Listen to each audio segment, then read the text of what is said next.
Hello viewers, I am Deepti. Today I am going to make predicted questions or you can say short questions for ICSE Class 10 Geography paper. I am going to cover most important questions from a few chapters of geography in my today's video. At the same time, I am going to reveal the secret behind these questions. So first of all, starting with our important chapter climate, I had already made and uploaded videos related with this chapter. Still, I am going to cover more important questions from this chapter. First question is, how is the winter rainfall of northwest part of India different from the winter rainfall of the southeast part of India? Next is, name the seasons of India and mention the duration of each season. Heat wave days highest in April in 15 years in Gangetic West Bengal. Mention two probable reasons for the above statement. Name a state that is first to experience the onset of monsoon in India. Why maximum rainfall in India occurs after the summer season? Number of wet days is higher in Chennai than in Bengaluru. Why? How does the mango shower influence the state of Karnataka? Give reason why southwest monsoon is delayed by a few days. If it is there, आपके paper में question आपने देखा होगा कि delay हुआ है monsoon और उसके पीछे की रीजन क्या है, और आपको पता है ऐसे किसी भी क्वेश्चन में रीजन में एल नीनो और ग्लोबल वार्मिंग, उन दोनों पॉइंट्स को आपने एक्सप्लेन करना है। एल नीनो इफेक्ट आपको पता है और ग्लोबल वार्मिंग की वजह से जब भी कभी हम डिलेड बोल रहे हैं या जल्दी अराइवल हो गया या लेट हो गया, तो इसके लिए यही तो प्रोबेबल रीजन है। आंसर यही रहेगा, क्वेश्चन ट्विस्ट होता रहेगा। Give reason for below normal rains in 2023, again same reason जो मैंने ऊपर बोला, 15 year in Gangetic West Bengal, same El Nino and global warming. दो पॉइंट्स डेफिनेशंस के साथ पूरी स्टेटमेंट के साथ आपको लर्न करने हैं या समझने हैं। अगर मैंने बोला give reasons for below normal rain in 2023, same यही रीजन रहेगा। अगर मैंने बोला south west monsoon delayed, same यही रीजन रहेगा। तो ज्योग्राफी में मैंने पहले भी रीजनिंग टाइप क्वेश्चन की वीडियो इस चैप्टर की शेयर की थी जिसमें आपके पास आंसर सेम रह रहे हैं, सिर्फ क्वेश्चन की वैरायटी चेंज हो रही है। मैंने आपको 5 आंसर्स दिए थे अपनी वीडियो में, उन 5 आंसर्स में आपने रीजनिंग टाइप सारे क्वेश्चंस के वही आंसर है। क्वेश्चंस मोर देन 50 बन जाएंगे उन्हीं 5 आंसर्स के साथ, क्वेश्चन चेंज होते रहेंगे, आंसर यही रहेंगे। इस चैप्टर की यही खास बात है, जिस स्टूडेंट को वो चीज समझ आ गई वो इस चैप्टर को पक्का करता है पेपर के अंदर। Next is Kerala gets rainfall before Uttar Pradesh. आपको पता है मॉनसून जब एंटर हुई है तो वो कहां से, उसकी बे ऑफ बंगाल ब्रांच कहां से किस तरफ जाने वाली है, यानी इस तरफ ईस्ट से लेकर वो वेस्ट की तरफ जाती है। Number of tropical cyclones in the bay of Bengal is more than in the Arabian sea. Why? Central Maharashtra gets less rainfall than the coastal area of Maharashtra. Next is Malabar coast receives heavy rainfall in the month of July, but the Coromandel coast during this time remains comparatively dry. Why? आपको पता है Coromandel coast में बारिश अच्छी खासी आती है, लेकिन इस टाइम पे नहीं आती है जब मंथ ऑफ जुलाई है, जब साउथ वेस्ट मॉनसून का सीजन है। उसको आपने एक्सप्लेन करना है कि साउथ वेस्ट से मालाबार कोस्ट को तो बारिश मिली, कोरोमंडल क्यों खाली बैठा रहा और उसको कब मिली, कौन से मंथ्स में मिली। यही तो इस चैप्टर का मजा है। Name 2 types of cyclonic system that affect India and 2 areas that receive rainfall from them. Next is name 1 region in India that receive rainfall both in summer and in winter. Himalayas, हमेशा इस type का भी एक question हमने देखा ही है। Himalayas act as a climatic divide या क्लाइमेटिक बैरियर, या कैसे प्रोटेक्ट करता है, एडवांटेज क्या है, क्वेश्चंस बहुत सारे हैं। आंसर हिमालय का वही है कि आती है, हमें वहां से आने वाली विंटर वाली यानी चिल्ड वेव से, कोल्ड वेव से बचाता है जो एशिया की तरफ से हमारी तरफ आती है। इसके अलावा रेनफॉल लाने में हमारी हेल्प करता है।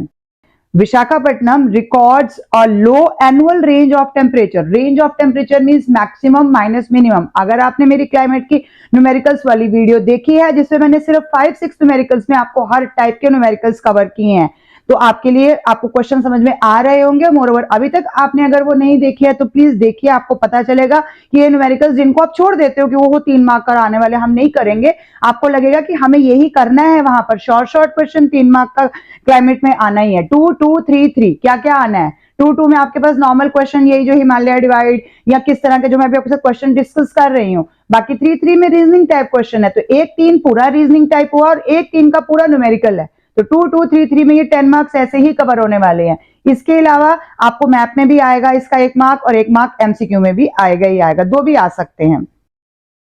सो रेंज का आपको पता चल गया। लो एनुअल रेंज मींस कि विंटर और समर के उसमें टेम्परेचर में डिफरेंस नहीं है। या अगर मैंने एनुअल बोला, अगर मैं डायरोनल रेंज बोलूंगी तो डायरोनल मतलब डे और नाइट के उसमें डिफरेंस ज्यादा नहीं है। Mumbai is warmer than Delhi in the month of December, why? winds are mostly offshore during the winter season, why? ये वीडियो उन्हीं स्टूडेंट्स के लिए हेल्पफुल होगी जिन्होंने ये चैप्टर रीड कर लिया है, जो इसकी बारीकियों को जानते हैं। अगर आपको ऑनशोर और ऑफशोर का मतलब ही नहीं पता होगा कि आने वाली हैं जाने वाली हैं, तो आपको देखने को कोई फायदा नहीं होने वाला है। मोरओवर मैं सोच रही हूँ कि मैं ज्योग्राफी के लिए मेरे पास बहुत सारे डाउट्स आ रहे हैं, तो मैं कोई क्रैश कोर्स लगाऊं। तो अगर आप चाहते हो कि नियर अबाउट 10 डेज में मैं आपको ज्योग्राफी के इंपॉर्टेंट वाले 5 चैप्टर्स करवा दूं, तो आप मुझे कमेंट सेक्शन में बता सकते हैं और आपके कन्वीनियंट डेज भी मुझे बता सकते हैं आप। तो आप मुझे कमेंट सेक्शन में बताइए if you want a class और क्रैश कोर्स टाइप ऑफ चीज की, अगर आपको ये चाहिए है। ऑब्वियसली वो पेड होगी, पर मैं बहुत उसके अंदर जेन्युइन सा रेट रखूंगी। जितने स्टूडेंट्स आएंगे उसके अकॉर्डिंगली, मिनिमम सिर्फ 10 भी आ जाएंगे तो भी मैं स्टार्ट कर दूंगी। तो अब देखते हैं आपका रिस्पॉन्स कैसा है, जिसमें मैं इनके आंसर्स आपके साथ डिस्कस करूंगी। अभी तो मैं क्वेश्चन से बता सकती हूँ वीडियो में। Next is winds are mostly offshore during the winter season, why? Next is Kerala has the longest rainy season, why? Why is Thar a desert? Define the following terms. इनके बिना भी ये chapter का पूरा नहीं होता। Questions, El Nino बोला मैंने आपको, बर्स्ट ऑफ मॉनसून, नॉर्वेस्टर्स या जिसको काल बैसाखी, लू, बारदौली चेहरा, ये सब क्वेश्चंस हमने करने हैं। 3 मार्कर शॉर्ट न्यूमेरिकल के लिए आपको मेरी वो वीडियो देखनी पड़ेगी। बाकी मैंने आपके साथ 2, 2 और 3 वाले में जो क्वेश्चंस आ सकते थे इस चैप्टर से रिलेटेड, वो मैंने सारे क्वेश्चंस आपके साथ डिस्कस करने की कोशिश करी है। 100% अगर आप इतने क्वेश्चंस भी कर लोगे तो ये चैप्टर आपके लिए क्लियर हो जाएगा और आपको फुल मार्क्स दिलाएगा। Before starting with the second chapter, I want to reveal the secret behind these questions. There are 4 types of questions which can be asked in your final board paper. First is need or the importance of the chapter, जिसके बारे में water, forest या soil, तो need क्या है, importance क्या है, इस टाइप का क्वेश्चन होगा। Second is reasoning type question, जो कि प्रोमिनेंटली 1-1 मार्क के लिए आपके साथ 3 या 4 रीजन पूछे जाएंगे उस चैप्टर से रिलेटेड क्वेश्चन के साथ। और नेक्स्ट पार्ट से पूछा name these. Name these means आपका ये सॉइल में क्या, ये कहाँ मिल रहा है, इसका नेम बताइए, और उस पर ट्रेल क्वेश्चन बेस्ड होगा। और लास्ट आते हैं हमारे conservation method, it is the importance of conservation of that resource, चाहे वो वाटर है चाहे कुछ है। तो इस 4 टाइप के क्वेश्चन आपके पास आएंगे। तो अब मैं इनको आपके साथ डिस्कस करने जा रही हूँ। And next chapter which is I am going to cover is water resources. So first type of questions is first set, जिसको हम बोल सकते हैं जैसे A B C D 2 2 3 3, तो 2 मार्कर में जो क्वेश्चंस आ सकते हैं वो मैं कवर कर रही हूँ। फिर आपके साथ रीजनिंग टाइप भी इसमें तो बीच में ही आ जाएंगे, क्योंकि इसमें एडवांटेजेस डिसएडवांटेजेस भी आएंगे, तो ये एक और क्वेश्चन ऐड हो जाएगा इस टाइप के क्वेश्चंस में। इसमें नेम के साथ फिर उसका आपने कैटेगरी बता दी और उस वाटर रिसोर्स या उसका आपने बाद में एडवांटेज या डिसएडवांटेज दूसरे वाले के साथ बताना है। The first type of question is state 2 reasons why irrigation is important in India or irrigation is necessary despite the monsoon, इस टाइप का क्वेश्चन हो गया। Next is give 3 reasons for the conservation of water resources, जो मेरे last part के लिए भी आपको बताया है। Give a reason for the significance of irrigation in कोई पर्टिकुलर स्टेट, जैसे पंजाब या राजस्थान के लिए पूछ लेगा तो आपको प्रोमिनेंटली उसी के लिए याद रखना है। या फिर name a state where tubewell are common, tank irrigation is popular, इस तरह का हो गया। Next is name 3 traditional means of irrigation. Traditional means जो हम पहले से करते आ रहे हैं। Give a reason why these traditional means of irrigation is still important in most part of India. Next question difference between type questions हो सकते हैं, जिसमें से एक इस तरह से कि सरफेस वाटर और ग्राउंड वाटर के बीच का डिफरेंस बिटवीन, और उनकी एग्जांपल बतानी है आपने दोनों टाइप्स में से। 2 reason to explain as to why we are facing water scarcity in recent time, और क्या क्या प्रोमिनेंट रीजन है वाटर स्कैर्सिटी का, अभी मैंने ऊपर भी थोड़ा सा बताया आपको। मॉडर्न एक हो गया ट्रेडिशनल मीन्स, अब आ गया modern. Modern method of irrigation are gaining popularity and give reason. 2 reasons तो आपको 2 मार्क्स के लिए है, तो 2 reasons to justify the statement. Or you can also say development of irrigation is essential for the growth of agriculture in sector. आजकल इस तरह के क्वेश्चंस बहुत इंपॉर्टेंट हो गए हैं जिसमें 2 चैप्टर्स की मिक्सिंग की जाती है। जैसे ऐसे आंसर को लिखने के लिए आपको एग्रीकल्चर सेक्टर के बारे में भी थोड़ा सा आइडिया होना चाहिए, और इरिगेशन भी है। तो development of irrigation agriculture sector की इंपॉर्टेंस के लिए कैसे हेल्पफुल है, ये बहुत इंपॉर्टेंट क्वेश्चंस में आता है। बाकी एक्सप्लेन दीज टर्म्स में बहुत सारी डेफिनेशंस बन सकती हैं। Few are inundation canal, rooftop rain water harvesting, surface water, ground water. One important definition from competency focused practice question is Namami Gange योजना। अगर आपने वो क्वेश्चन नहीं किए हैं तो जरूर करने हैं, मैं उस पर भी वीडियो बनाने वाली हूँ, जल्दी अपलोड करूंगी। नमामि गंगे योजना एंड इट्स फोकस क्या है, तो कुछ आपको पता है क्योंकि ज्योग्राफी है, तो आपको अभी जो लेटेस्ट चेंजेस आ रहे हैं उनके बारे में भी पता होना चाहिए। और लास्ट इस टाइप में जनरल क्वेश्चन में बनेगा mention 3 ways by which you as an individual can reuse and conserve water। अब हम उसके डिफरेंट मेथड्स पे आ रहे हैं। First of all well irrigation, तो सारे क्वेश्चन वेल इरिगेशन से ही कवर कर रही हूँ। State any 2 favourable condition necessary for digging well. What is a tubewell, why is it useful during drought conditions. 2 advantages and 1 disadvantage that tubewell have over surface wells। 2 states in which tubewells are extensively used। 2 advantages that surface wells have over inundation canal। Why is well irrigation still a popular means of irrigation? Yeah, you can also say well irrigation is a popular means of irrigation in northern India, or you can also say tube well should be installed in a fertile and productive region। Answer remains same। Mention 2 factors that favor the development of tube well irrigation in Punjab। यानी हर question से निकल के क्या आ रहा है कि northern यानी कि जो आपके लिए पॉपुलर मीन है इरिगेशन, तो उसमें वेल इरिगेशन आगे क्यों है नॉर्दर्न इंडिया में, तो इस टाइप के क्वेश्चंस आपने करने हैं। बाकी disadvantages of using well irrigation हो गया, ये भी हमारे पास मेन क्वेश्चंस में आ सकता है। Coming to tank irrigation, one advantage of tank irrigation, where is it commonly used in India. Tank irrigation is an important method of irrigation in, they can also ask Karnataka, south India, peninsular India. इस तरह के questions बनाए जाएंगे। आपको पता होना चाहिए ये मेथड कहां ज्यादा प्रिविलेंट है और क्यों है। और state 1 factor that has led its popularity in the region mentioned by 2। मतलब आपने बोला कि कर्नाटका में ये मेथड है और क्यों है, 1 फैक्टर वहां से रिलेटेड आपने बताना है।